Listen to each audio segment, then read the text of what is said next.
नमस्कार मंडळी, आज 8 नोव्हेंबर 2025 आज भाऊ आणि वहिनी निघाले गुजरातच्या यात्रेला 8 दिवसासाठी आणि आम्ही आता त्यांना चालू आहे सोडवायला। चला, पुंडलिक वरदा हरी विठ्ठल श्री ज्ञानदेव तुकाराम पंढरीनाथ भगवान की जय, माऊली ज्ञानेश्वर महाराज की जय, प्रभू श्री रामचंद्र भगवान की जय।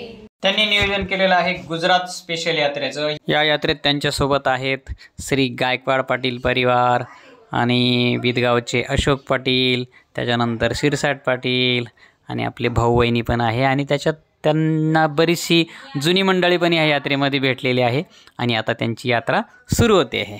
यात्रेला ये दोन शेट उतरून द्या बरं का। भाऊंनी आणि गायकवाड साहेबांनी गाडीला नारळ वाढवलं, गाडीचा निघायचा टाईम झाला आणि सगळे गाडीत बसले, सगळे यात्रेकरू निघाले आणि आम्ही सगळ्यांनी त्यांना टाटा केला। त्यांच्या यात्रेला खूप खूप शुभेच्छा।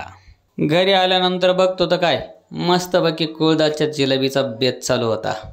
अक्काने आणलं होतं कुळदाच्या जिलेबीचं पीठ आणि मग आज खूप दिवसानंतर कुळदाची जिलेबी खायला मिळणार होती। इकडं आमच्या आईचं लसूण सोलायचं काम चालू होतं। कुळदाची जिलेबी शिजेपर्यंत इकडं आमच्या मायलेकीच्या मस्तपैकी गप्पा चालू झाल्या इकडच्या तिकडच्या। या दिवाळीमध्ये भाऊबीजेला सगळ्यांनी ओवाळलं होतं, पण अक्का राहून गेली होती। मग अक्काने पण आम्हाला ओवाळलं, मला ओवाळलं, दादूला ओवाळलं आणि ओमला ओवाळून घेतलं। म्हणजे आम्ही दिवाळी झाल्यानंतर इकडं ओवाळी साजरा केली। आता झाला जिलेबीवर ताव मारायचा टाईम। जिलेबी मस्त शिजून तयार झाली, सगळ्यांना वाढून घेतलं आणि आम्ही आता बसतोय जेवायला।